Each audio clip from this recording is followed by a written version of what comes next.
एक गांव में हंगामा बरपा था। एक रईस का खजाना गुम हो गया था।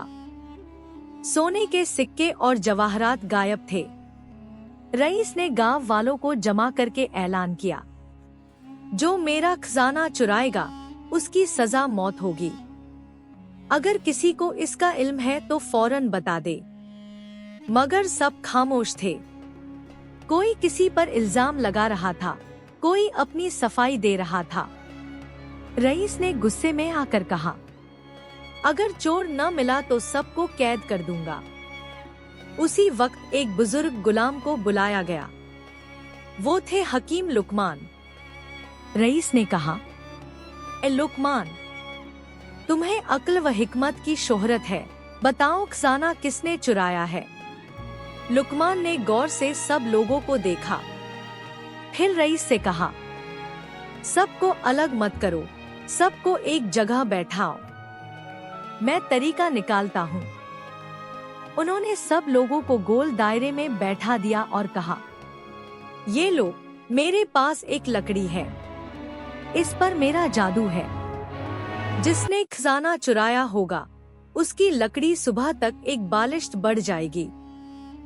फिर हर आदमी को एक एक लकड़ी दी। सब हैरान थे मगर कोई कुछ न बोला। रात ढल गई। सब लकड़ियों को साथ लेकर सोए। जो बेगुनाह थे वो परसुकून थे, लेकिन जिसने चोरी की थी वो खौफजदा था।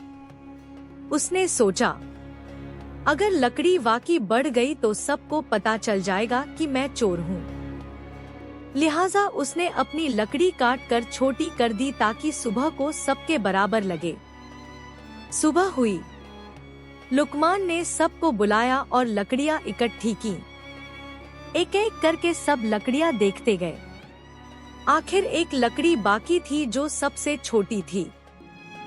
लुकमान ने मुस्कुराकर रईस से कहा, यही चोर है। लोग हैरान रह गए। रईस ने पूछा, ये कैसे जाना? लकड़ियां तो सब बराबर थीं। लुकमान ने कहा, मैंने कोई जादू नहीं किया था, बस चोर के दिल में डाला कि लकड़ी बढ़ जाएगी। खौफ की वजह से उसने खुद अपनी लकड़ी छोटी कर दी। इंसान का ज़मीर सबसे बड़ा गवाह है। रईस ने लुकमान की अक्ल को सलाम किया और चोर को माफ कर दिया। लुकमान ने कहा, याद रखो, अक्ल की रोशनी से वो राज भी खुल जाते हैं जो आंखों से नहीं देखे जा सकते। दीम ज़माने में एक ऐसा बादशाह था जिसे अपनी ताकत पर बड़ा गुरूर था। वह अपनी रियाया को हकीर समझता और छोटी छोटी बातों पर सजा देता। एक दिन उसके दरबारियों ने मशवरा दिया, जहां पना, आपके तख्त के लिए एक ऐसा वजीर होना चाहिए जो न सिर्फ इल्म में बल्कि अक्ल में भी सबसे बढ़तर हो।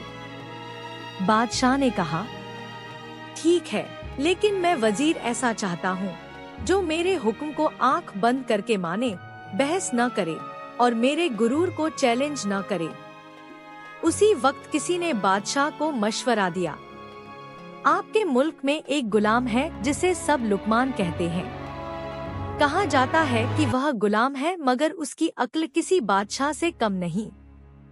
अगर आप चाहें तो उसे आजमा कर देख लें। बादशाह के दिल में तजस्सुस पैदा हुआ और हुक्म दिया, लुकमान को मेरे दरबार में पेश किया जाए। जब लुकमान हाजिर किए गए तो बादशाह ने गुरूर से कहा, ए गुलाम, सुना है तुम अक्लमंद हो। अगर वाकई ऐसा है तो मेरा एक हुक्म बजा लाओ। मुझे दुनिया की सबसे अच्छी चीज ला कर दो। सब हैरान हुए कि गुलाम से कैसी कड़ी आजमाइश ली जा रही है। लुकमान मुस्कुरा कर चुप रहे। अगले दिन वह एक प्लेट लाए जिसमें सिर्फ गाय की ज़बान रखी थी। बादशाह ने गुस्से से कहा, यह क्या है? मैंने दुनिया की सबसे अच्छी चीज मांगी और तुमने ज़बान लाकर रख दी। लुकमान ने आजिज़ी से कहा, जहां पना, अगर ज़बान सच बोले, नरमी करे, खैर के कलिमात कहे तो दुनिया की सबसे अच्छी चीज यही है। ज़बान दिलों को जोड़ती है, ज़ख्मों को भर देती है और मोहब्बत को बढ़ाती है। बादशाह कुछ सोच में पड़ गया, लेकिन खामोश रहा। बादशाह ने कहा, ठीक है, अब जाकर मुझे दुनिया की सबसे बुरी चीज ला कर दो। सब दरबारी हैरान थे कि लुकमान अब क्या लाएंगे। अगले दिन फिर लुकमान वही चीज लाए, ज़बान। बादशाह ने तंजिया खखा लगाया, यह कैसी अक्लमंदी है। कल तुमने कहा यह सबसे अच्छी चीज है और आज कहते हो यह सबसे बुरी चीज है। लुकमान ने सुकून से कहा, जहां पना, अगर यही ज़बान झूठ बोले, गीबत करे, नफरत फैलाए और दिल दुखाए तो दुनिया की सबसे बुरी चीज भी यही है। दरबार में सन्नाटा छा गया। सब हैरान रह गए कि गुलाम ने किस हिकमत से दो मुतजाद सवालों का जवाब एक ही चीज में दे दिया। बादशाह को अभी भी गुरूर था।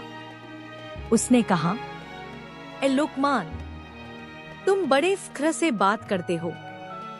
एक गुलाम होकर यह हिकमत कहाँ से पाई? मैं चाहता हूँ तुम मेरे महल में रहो और हमेशा मेरा दिल बहलाओ। लुकमान ने अदब से जवाब दिया, जहां पना, अगर आप चाहते हैं कि मैं महल में रहूं तो मुझे एक शर्त पर रहना होगा। वह यह कि मैं सिर्फ सच कहूंगा, चाहे वह तल्ख हो। बादशाह हंस पड़ा, यह तो गुलाम की ज़बान है और तुम मुझे सच कहने चले हो। मगर अगले दिन ही बादशाह शिकारियों के साथ जंगल गया। शिकार के दौरान घोड़ा बदक कर बादशाह को जमीन पर गिरा गया। सब दरबारी खुशामद करने लगे, जहां पना, आपको कुछ नहीं हुआ, आप शेर से भी ज्यादा ताकतवर हैं। लेकिन लुकमान आगे बढ़े और कहा, जहां पना, आपको मामूली ज़ख्म आया है, बेहतर है आराम करें, वरना यह बड़ा ज़ख्म बन सकता है। बादशाह ने गुस्से से कहा, सब मुझे खुश करते हैं और यह गुलाम मुझे डराता है। मगर चंद दिन बाद ज़ख्म बिगड़ गया और बादशाह बीमार हो गया। तब उसे एहसास हुआ कि सच बोलने वाला ही असल दोस्त है। आहिस्ता आहिस्ता बादशाह को अपने गुरूर पर शर्मिंदगी होने लगी। उसने लुकमान को आजाद कर दिया और कहा, ए लुकमान, आज मुझे समझ आया कि गुलाम और बादशाह का फ़र्क दौलत में नहीं बल्कि अक्ल और सच्चाई में होता है। तुम गुलाम नहीं, मेरे उस्ताद हो। लुकमान ने मुस्कुरा कर कहा, जहां पना, मैं गुलाम भी रहूं तब भी इल्म मेरा रहता है और अगर वजीर बन जाऊं तब भी गुरूर नहीं आना चाहिए। असल इज्जत उसी की है जो अल्लाह को याद रखे और बंदों के साथ इंसाफ करे। यह वाकया हमें यह सिखाता है कि ज़बान खैर करे तो रहमत है, शर करे तो धमत है।